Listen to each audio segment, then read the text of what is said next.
우리가 오후 예배 시간에 십계명 강해를 우리가 다루고 있는데요. 이제 오늘은 본격적으로 본론으로 들어갑니다. 오늘 첫 번째 계명, 우리 십계명의 첫 번째 계명인 너는 나 외에 다른 신을 내게 두지 말라라는 이 말씀이, 이 계명이 어떤 의미인지 오늘 우리가 조금 간략하게 좀 살펴보고자 합니다.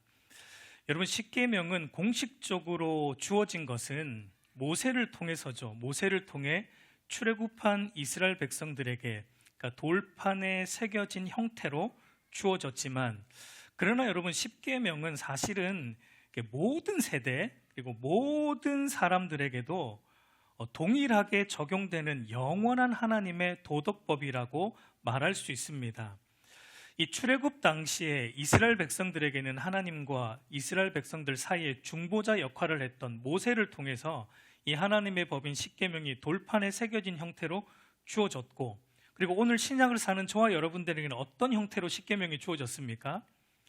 물론 이제 성경책에 우리가 기록되어 있는 것을 보지만, 그러나 이 십계명이 참으로 의미 있는 하나님의 말씀으로 우리에게 이제 주어지는 것은 우리가 하나님과 우리 사이의 참 중보자이신 모세가 아니라 하나님과 우리 사이의 참 중보자이신 예수님을 믿음으로, 그리고 그분이 보내신 성령 하나님을 통해 어디에 새겨집니까? 우리의 마음판에 하나님께서 우리의 마음판에 십계명, 율법을 새겨주셔서 이 성경에 있는 이 십계명과 모든 율법들이 우리로 하여금 마음으로 즐거워하고 또 마음으로 기뻐하며 지킬 수 있도록 우리의 마음판에 성령께서 새겨주신다라는 것을 우리는 알 수 있습니다. 그러면 여러분, 믿지 않는 불신자들에게 이 십계명은 의미가 없는가? 그렇지 않습니다. 믿지 않는 불신자들에게도 여러분, 십계명이라는 명칭으로 주어지진 않았어요. 십계명이라는 명칭으로 그들에게 주어지지 않았지만, 모든 인간, 하나님의 형상으로 창조된 모든 인간들 안에는 비록 우리가 죄로 인해 깨어지긴 했지만, 그러나 하나님의 형상으로 창조된 모든 인간 안에는 십계명의 역할을 하는 것으로 무엇이 주어졌습니까? 양심이 주어졌어요. 그래서 우리 모든 인간은 양심의 법을 따라 삽니다. 그리고 그 양심의 법에 우리는 판단을 받게 돼요. 간혹 가다가 여러분, 사람들 중에 양심껏 살았다라고 말하는 사람들이 있지 않습니까? 내가 그래도 양심껏 살았다. 여러분, 이 말 하는 게 양심이 없는 거예요, 사실은. 양심을 알면은 내가 그 소리 못 합니다. 우리는 사실 양심대로 못 살거든요. 사도 바울이 이렇게 말하죠. 로마서 2장 14절 15절을 보면은 이렇게 말하는데, 율법 없는 이방인이 본성으로 율법의 일을 할 때에는 이 사람은 율법이 없어도 자기가 자기에게 율법이 되나니. 그러니까 이방인들에는 율법이 안 주어졌는데, 형태로, 이런 문서화된 형태로, 돌판의 형태로 안 주어졌는데, 그런데 자기의 본성으로 율법을 산다는 거예요. 그걸 이제 뒤에서 또 이렇게 설명을 하죠. 이런 이들은 그 양심이 증거가 되어 그 생각들이 서로 혹은 고발하여 혹은 변명하여 그 마음에 새긴 율법의 행위를 나타내느니라. 그러니까 인간 안에 있는 이 양심이 바로 이 하나님의 율법, 십계명이다, 십계명을 대신한다라고 말할 수 있습니다. 죄로 인해서 우리의 양심이, 물론 우리 모든 인간의 양심이 제대로 작동을 하는 건 아닙니다. 원래 창조하신 그대로 우리의 양심이 작동하지 않기 때문에 우리의 양심이 일그러졌음에도 불구하고, 그러나 우리 안에 양심은 있어요. 하나님의 형상이기 때문에, 모든 인간 안에 그 양심이 있기 때문에 우리 안에 있는 양심이 날마다 이런 소리를 치고 있어요. 하나님만이 참 하나님이시기 때문에 하나님 있을 때만 참 행복과 만족이 있다. 하나님이 아닌 다른 것을 너의 하나님으로 삼는다면 그것은 너에게 결국 불행과 좌절만 줄 뿐이다. 그러니 너는 참되신 하나님만 찾고 유일하신 하나님만 섬겨야 한다라는 말을, 우리 안에, 인간 안에 있는 양심은 본인에게 늘 이 소리를 친다는 거예요. 근데 죄로 인해서 이게 깨어졌기 때문에 이 소리를 제대로 듣지 못해요. 희미하게 듣습니다. 양심이 깨어졌기 때문에 희미하게 듣기 때문에 신의 존재를 믿지 않는 무신론자들이라 할지라도, 아니면 종교는 나약한 사람들이나 가지는 것이지라고 말하면서 종교를 믿지 않는 사람들이라 할지라도, 근데 여러분 가만히 보세요. 세상 사람들을 가만히, 예수 안 믿는 세상 사람들 가만히 관찰해 보세요. 가만히 관찰해 보면 모든 인간은 그들의 삶을 보면은 그들 자신에게 행복과 만족과 안전을 가져다 주고 또 지켜줄 것을, 그 어떤 것을 전부 신격화해서 그것을 믿고 그것을 의존하며 사는 것을 볼 수 있습니다. 뭐 돈을 의존하는 것을 통해 돈을 신격화하죠. 만몬신. 그래서 돈이 자신에게 최고의 행복과 만족과 안전을 준다고 굳게 신봉하며 살든지, 아니면 사람에게 인정받는 것을 의존하면서 사람에게 인정받는 것을 신격화하는 사람들도 있어요. 인정받는 걸 굉장히 중요하게 여기는 사람들이 있습니다. 사람에게 인정받아야지만 자기가 행복한 거예요. 자기가 만족함이 있고 또 그것을 통해 자기의 존재됨을 확인받으려는, 이것은 사람에게 인정받는 게 그 사람에겐 신이 되어 있는 겁니다. 뭐 권력과 명예도 마찬가지죠. 권력과 명예도 신격화시켜서 권력과 명예가 나에게 최고의 행복과 안정과 만족을 준다라고 굳게 신봉하든지. 그러니까 여러분, 인간은 누구 하나 할 것 없이 자기에게 행복과 만족과 안전을 가다줄 어떤 것, 그것을 우리도 모르게, 물론 그걸 신이라고 우리는 안 부릅니다. 돈을 신이라고 잘 안 불러요, 우리는. 근데 우리도 모르게 그런 것들을 신격화해서 믿고 의존하며 살아가는 게 모든 인간들의 모습 속에 있다라는 겁니다. 그 말은 여러분, 인간은 그 누구도 이 1계명, 10계명의 1계명에서 벗어날 수 없는 존재라는 거예요. 그러면 여러분, 오늘 우리 믿는 그리스도인들인 우리에게 이 10계명은 어떻게 다가와 있습니까? 뭐 그 사람들은 그 사람들이고, 일단 우리를 보자고요. 그럼 믿는 우리에게는 오늘 이 10계명을 우리는 온전히 나오는 나 외에 다른 신을 내게 두지 말라는 이 말씀이 우리에게는 온전히 지켜지고 있습니까? 어떻습니까? 여러분들을 볼 때 이 10계명이 우리 하나님 믿는 사람들인데 이 하나님 외에 다른 신을 두지 말라는 게 우리에게 온전히 지켜지고 있습니까? 예? 대답 좀 해보세요. 예, 차마 예스라고 대답을 우리가 못하겠죠. 양심이 있어서. 예, 우리가 잘 알지만 10계명을 처음 받은 이스라엘 백성들도 이거 지키지 못했어요. 이스라엘 백성들의 여러분 가장 큰 문제가 뭐였습니까? 하나님 외에 다른 걸 섬겼다는, 이게 제일 이스라엘 백성들의 첫 번째 문제였죠. 하나님 외에 바알도 섬기고 하나님 외에 아세라도 섬기고 하나님 옆에다가 온갖 우상들을 두었던 게 이스라엘 백성들의 멸망의 원인이었던 것을 우리는 성경을 통해 보지 않습니까? 물론 저와 여러분들은 이스라엘 백성들처럼은 하지 않을 거예요. 우리는 이스라엘 백성들처럼 눈에 보이는 바알 신상과 아세라 신상을 집에다가 모셔놓고 거기에다가 날마다 빌면서 여러분 복을 비는 사람들은 우리 가운데는 없지 않습니까? 혹시 모르죠, 또 그것도. 예. 그러나 여러분, 나무나 돌로 만든 우상은 아니지만 우리에게는 좀 다른 형태의 우상들이 많이 있어요. 돈이나 성공이나 사람이나 가족이나 내 자녀나 성취와 같은 현대화된 우상, 현대화된 우상을 섬기는 일에 오늘 우리 믿는 그리스도인들도 사실은 이 예외가 될 수 없다라는 것입니다. 사실 오늘 10계명, 1계명은요 그걸 전제하고 하나님이 주고 있는 거예요. 그걸 전제하고 우리에게, 이스라엘 백성들에게 오늘 우리에게 주고 있다라는 걸 염두에 둘 필요가 있습니다. 여러분, 우상의 본질은 하나님 외에 어떤 것이 나에게 하나님이 줄 수 있는 것을 그것들도 줄 수 있다라고 믿는 게 우상의 본질입니다. 오늘 오전에도 보았지만 마틴 루터의 말을 한 번만 더 인용을 하자면, 우리 마틴 루터가 이런 말을 하지 않습니까? 당신의 마음이 매달리고 의지하는 것이 무엇이든지 바로 그것이 당신의 하나님이다. 여러분, 이게 우상의 본질입니다. 내가 가장 매달리고 있는 거, 가장 의지하고 있는 거, 여러분 그거 한번 점검해 보세요. 여러분들이 가장 지금 매달리고 있고 가장 의지하고 있는 게 하나님 말고 뭐가 있는가? 그게 여러분의 하나님이다라고 루터는 말하고 있는 거예요. 그래서 오늘 본문 다시 20장 3절을 다시 보면 너는 나 외에는 다른 신들을 내게 두지 말라라고 말하는데, 여러분 여기 보면 나 외에라는, 나 외에는 이라는 말은 히브리어 원문을 보면 알파나야라는 말인데, 이게 내 얼굴 앞에서, 다르게 말하면 내가 있는 곳에서, 이렇게 다르게 번역할 수 있습니다. 그러니까 원문적으로 말하면 너는 내 면전 앞에서 다른 신들을 내게 두지 말라. 너는 내가 있는 곳에서 다른 신들을 내게 두지 말라.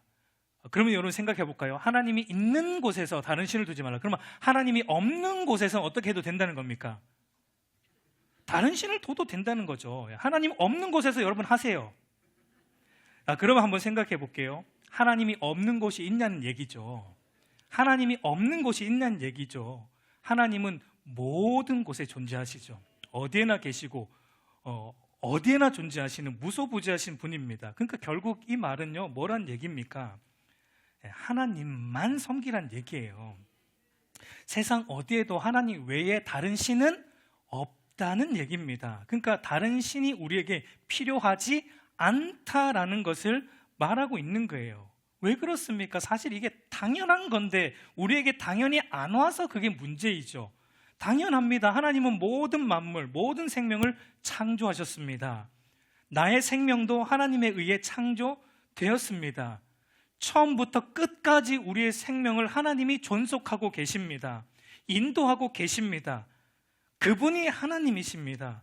그러면 여러분, 하나님 외에 그 누구를 우리가 다른 대안으로 가질 수 있는 게 사실상 우리에겐 없어요. 하나님 한 분만 의지하면 살면 충분해요. 충분합니다. 우리가 그걸 안 믿어서 그렇지, 하나님 한 분이면 충분하다라는 것을 일계명은 우리에게 말해주고 있는 거예요. 여러분, 하나님께서 이스라엘 백성들을 애굽에서 불러내실 때 그거 가르쳐 주셨습니다. 그렇죠? 애굽에서 불러내실 때 하나님이 애굽에서 몇 가지의 재앙을 내리셨습니까? 10가지의 재앙을 내리셨는데, 우리가 출애굽기 보면은 애굽에서 내린 10가지의 재앙은 무엇과 연결이 되어 있습니까? 그 애굽의 우상들과 연결이 되어 있잖아요. 애굽이 믿는 우상들, 신들. 물론 그게 애굽에 그러면 10가지의 우상만 있었는가? 그렇진 않습니다. 성경에서 여러분 10이라는 숫자가 완전수입니다. 그러니까 애굽에 있는 우상들의 특별히 이 10가지를 맞추면서 하나님이 10가지의 재앙을 내리셨다는 건 이 완전수를 감안해서 하나님이 뭘 드러내느냐, 모든 이 땅에 있는 우상들, 그러니까 인간이 신으로 믿는 우상들은 다 허상이다, 아무것도 아니다, 완전 도루묵이다. 네, 그런 것을 이 완전수 10으로 하나님께서 이스라엘 백성들에게 가르쳤어요. 그러니까 하나님만 참 하나님이시다, 하나님만 유일하신 신이시다, 하나님만 유일한 하나님이다라는 것을 이스라엘 백성들을 건져내면서 그 10가지 재앙을 통해 하나님이 이스라엘 백성들에게 가르쳤습니다. 여러분, 성경은 우리에게 계속 말해요. 하나님만 유일하신 하나님이다. 여러분, 이사야 45장 22절 말씀을 보면 땅의 모든 끝이여 내게로 돌이켜 구원을 받으라. 나는 하나님이라 다른 이가 없느니라. 하나님 외에 다른 하나님은 없다라는 겁니다. 고린도전서 8장 4절도 보면 그러므로 우상의 제물을 먹는 일에 대하여는 우리가 우상은 세상에 아무것도 아니며 우상은 아무것도 아니며 또한 하나님은 한 분밖에 없는 줄을 아노라라고 말합니다. 여러분, 하나님은 한 분이심을 믿으시기 바랍니다. 근데 여러분, 이제 재밌는 것은 오늘 이제 십계명을 보면은 마치 다른 신들이 존재하는 것 같은 뉘앙스가 조금 담겨 있다라는 걸 보게 돼요. 우리 오늘 본문 3절을 다시 보면은 너는 나 외에 다른 신들을 내게 두지 말라. 나 외에 다른 신들을 내게 두지 말라. 그러니까 나 외에 다른 신들이라는 표현 자체만 놓고 보면은 마치 하나님 외에 다른 신들이 존재하는 것 같은 뉘앙스를 풍기고 있어요.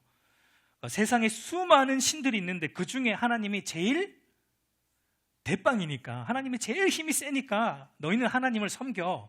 애굽 사람들은 좀 힘없는 신들을 섬기는데 하나님이 힘이 제일 세니까 너희는 하나님만 섬겨야 돼. 약간 이런 뉘앙스를 풍기지만 당연히 그런 의미는 아닙니다. 그런 의미는 아니에요. 그런데 왜 본문이 마치 다른 신들이 존재하는 것 같은 뉘앙스를 풍기게 하고 있습니까? 여러분, 이것조차도 하나님이 의도하신 겁니다. 성경의 저자이신 하나님이 의도하신 건데 어떤 의도가 담겨 있습니까? 여러분, 이것은요, 우리의 죄악된 본성을 염두에 둔 표현입니다.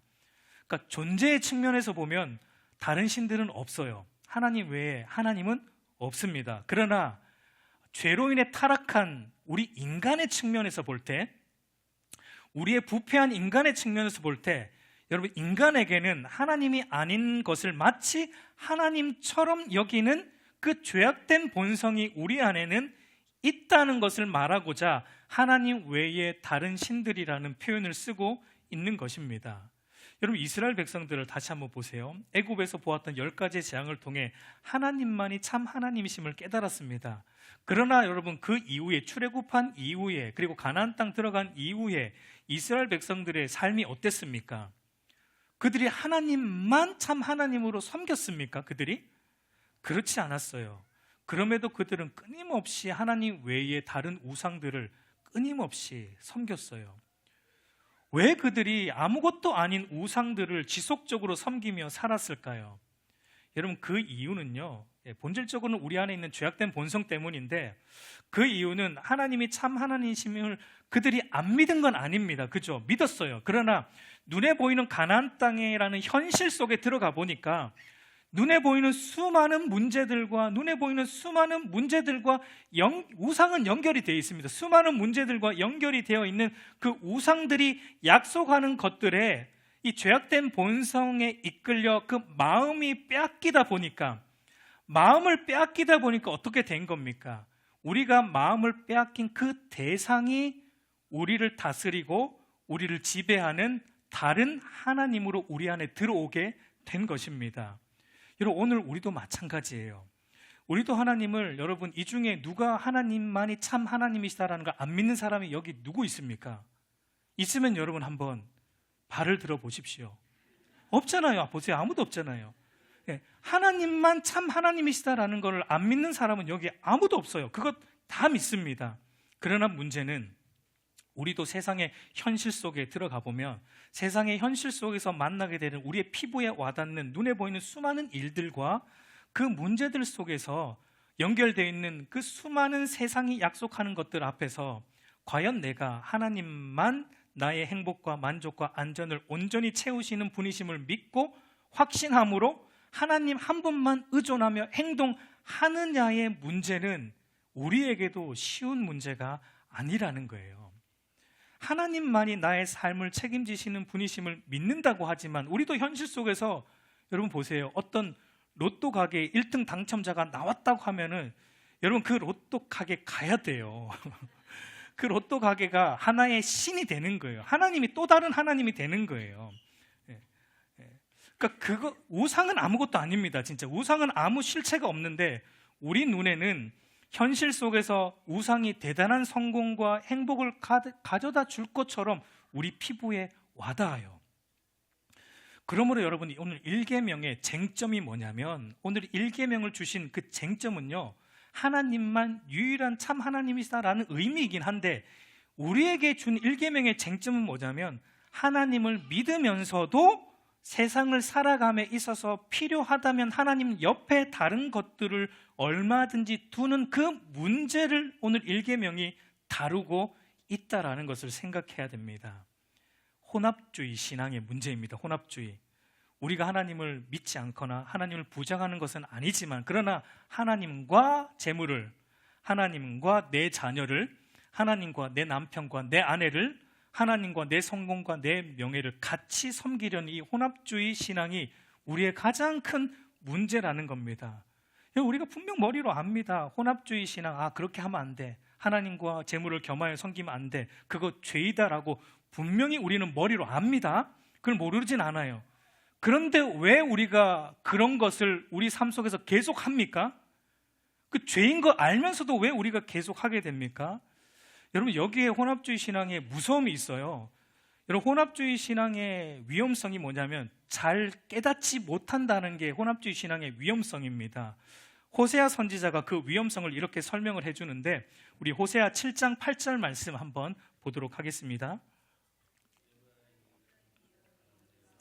혼합되니 그는 곧 뒤집지 않은 전병이로다. 에브라임은 이스라엘 민족을 총칭하는 표현입니다.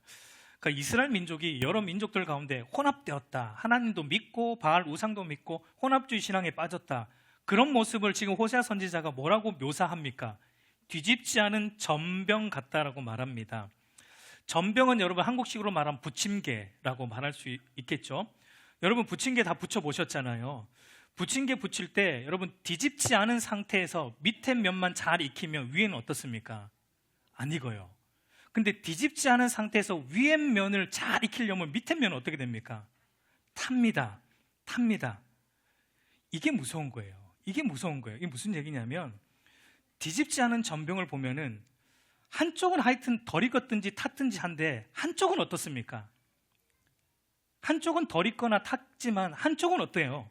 한쪽은 완벽하게 잘 익었어요. 한쪽만 보면 완벽해요. 뒤집지 않은 전병은 한쪽만 보면 완벽합니다. 내가 교회 다니고 있고 예배 드리고 헌금하고 나름 헌신도 하고 이 한쪽은 완벽합니다. 다른 한쪽은 다 탔든지 덜 익었든지 어쨌든 한쪽이 완벽해요. 여러분 만약에 양쪽 다 덜 익었든지 양쪽 다 탔으면 우리가 어떻게 할 수 있습니까? 깨달을 수 있어요. 아, 내 신앙에 문제가 있구나. 내가 하나님이 아니라 다른 우상도 섬기고 있구나. 양쪽 다 문제가 있으면 깨달을 수 있습니다. 그런데 여러분 양쪽 다 우리는 문제가 없어요. 늘 한쪽만 문제가 있어요. 우리는 한쪽은 완벽해요. 한쪽은 잘 익었어요. 우리의 최후의 보루가 있지 않습니까? 잘 익은 한쪽 면, 주일 성수라는, 주일 예배 참석이라는 최후의 보루가 있기 때문에 이거 하나 붙들고 이 잘 익은 한쪽 면 붙들고 우리는 이 면만 보기 때문에 내가 괜찮다, 내 신앙이 나는 하나님을 섬기고 있다라고 우리는 스스로 그렇게 몰아가고 착각하게 된다라는 것을 호세아 선지자는 뒤집지 않은 전병으로 묘사해 주고 있어요. 그리고 왜 우리가 잘 깨닫지 못하는 이유 중에 하나는 여러분 오늘날 우리가 우상으로 삼고 있는 대부분의 것들은요 과거 이스라엘 백성들과 다릅니다. 오늘날 우리가 우상들로 섬기고 있는 것은요 겉으로 볼 때는 아름다운 것들입니다. 겉으로 볼 때 아주 매력이 있는 것들이기 때문에 우리가 잘 깨닫지 못해요. 돈, 성공, 남에게 인정받는 것, 내 남편, 내 아내, 내 자식, 내 취미생활, 여러분 뭐 이런 것들 그 자체로 나쁜 게 아닙니다. 이런 것들이 나쁜 게 아니잖아요. 근데 여러분 여기에 위험한 게 있어요. 이 자체가 나쁘지 않다라는 게 문제가 됩니다. 무슨 말이냐면 겉으로 볼 때 바알 우상처럼 생긴 우상이 있으면 우리는 당연히 그거 피할 겁니다. 아, 이건 우상이야. 이건 우리가 섬기면 안 돼. 우리가 당연히 알고 주의하고 피할 거예요. 그러나 여러분 우리 앞에 있는 돈, 성공, 남에게 인정받는 것, 내 남편, 내 아내, 내 자식, 내 직장, 내 취미생활 이런 것들 자체만 놓고 보면 여러분 이거는 바알처럼 안 생겼습니다. 이건 그 자체만 놓고 보면 아름답고 매력이 있는 거예요. 근데 여러분 보세요. 어느 순간에 돈과 성공과 남에게 인정받는 것, 내 남편과 내 아내와 내 자식, 내 취미생활 등등 뭐 이런 모든 것들이 어느 순간 보면은 하나님을 섬기는 것보다 더 내 삶에 더 많은 비중을 어느 순간 차지하고 있는 걸 보게 돼요.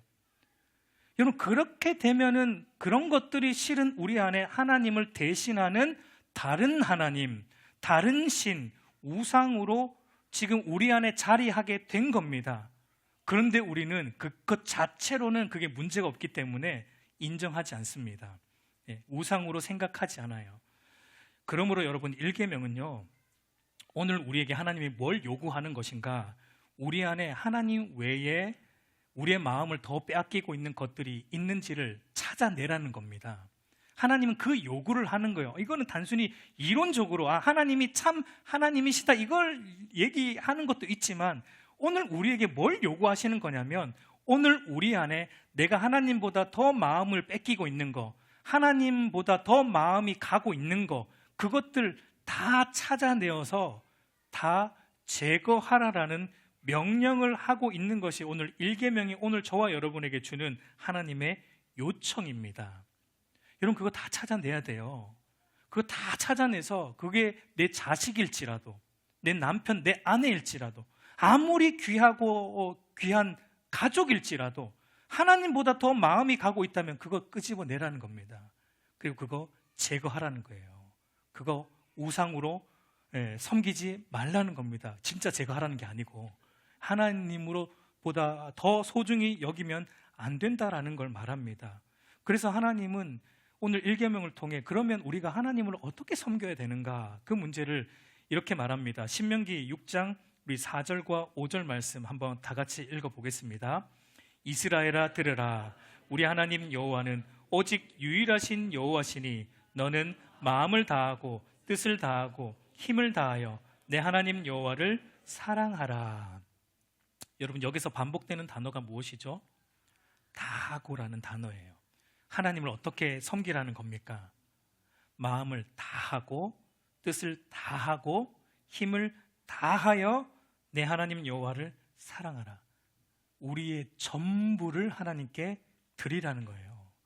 우리의 전부를 하나님께 드려서 하나님만을 사랑하라는 겁니다.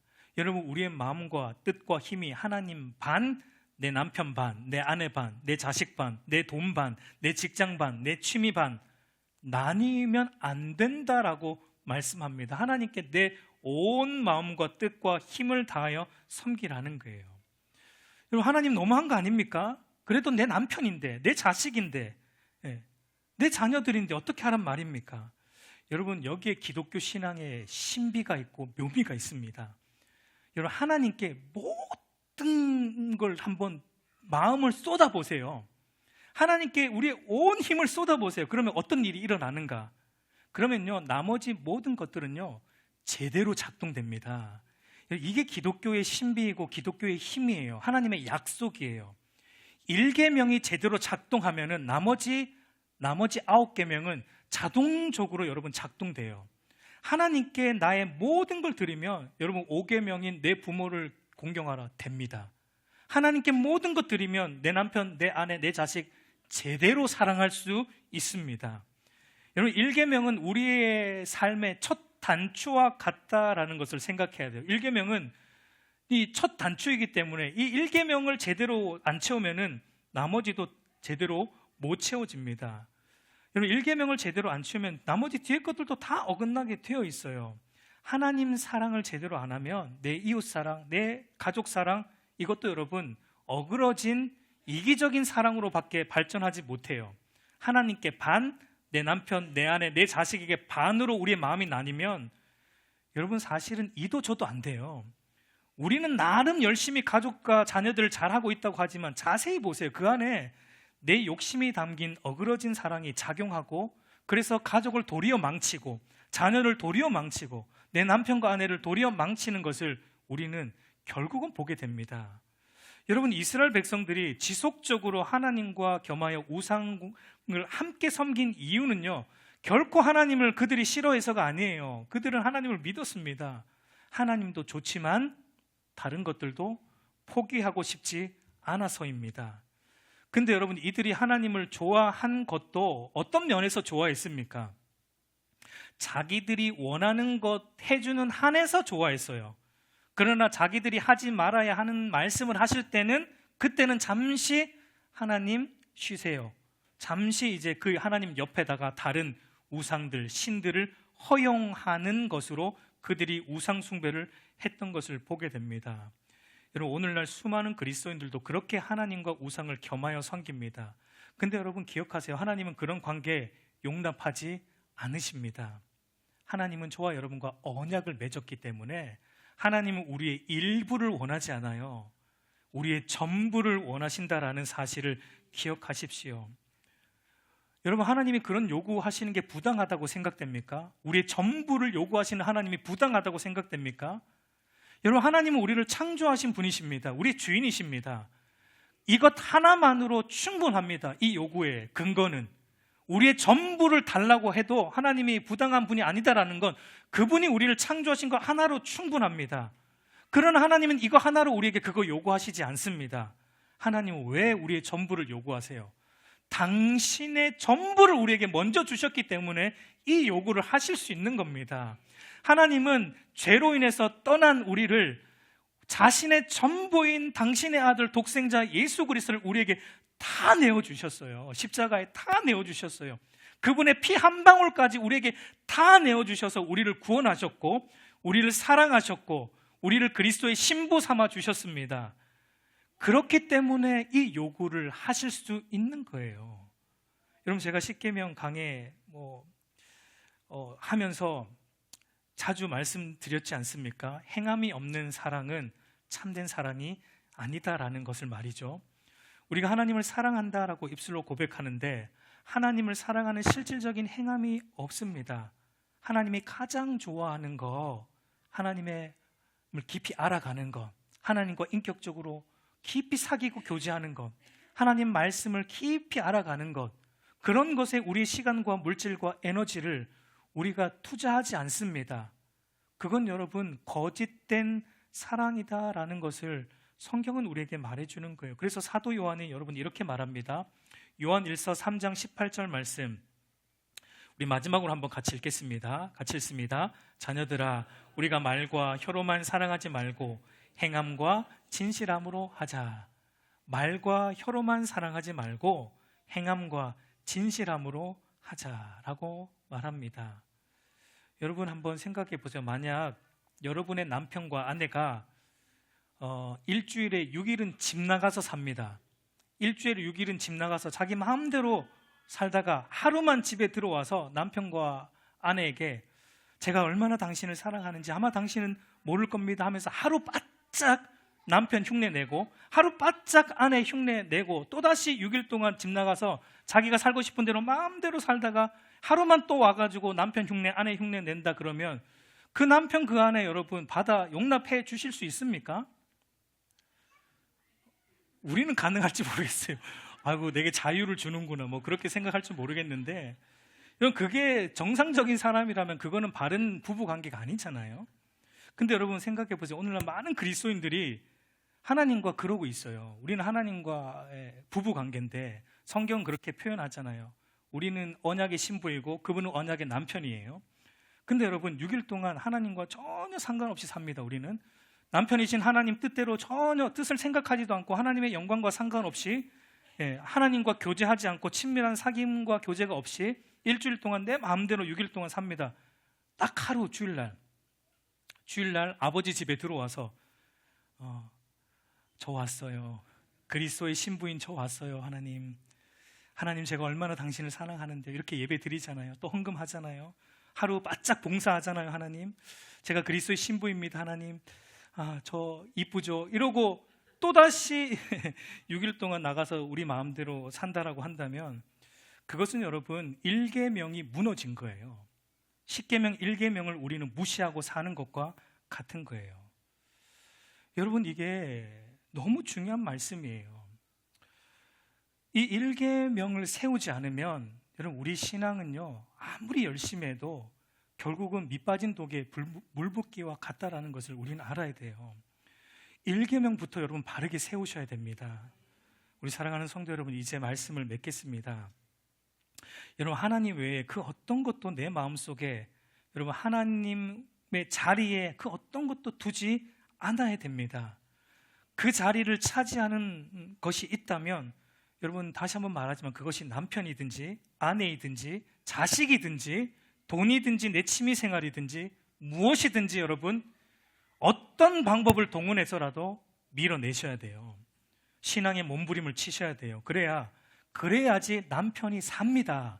그래야지 아내도 살아요. 그래야지 내 자식도 믿음으로 삽니다. 그래야지 우리의 모든 삶이 제대로 작동되고 우리의 삶에 온전한 행복과 만족과 기쁨이 주어져요. 여러분 다른 것들과 하나님을 동시에 우리 옆에 두면 우리가 볼 때 더 많은 것 같아요. 하나님도 두고 바알도 두고 하나님도 두고 모든 것 두면 일단은 더 많이 뒀으니까 풍성해 보이잖아요. 하나님과 다른 것 많이 두면 겉으로 볼 때는 많은 것 얻은 것 같지만 실질적으로는 여러분 nothing이에요. 아무것도 없어요. 남는 거 아무것도 없어요.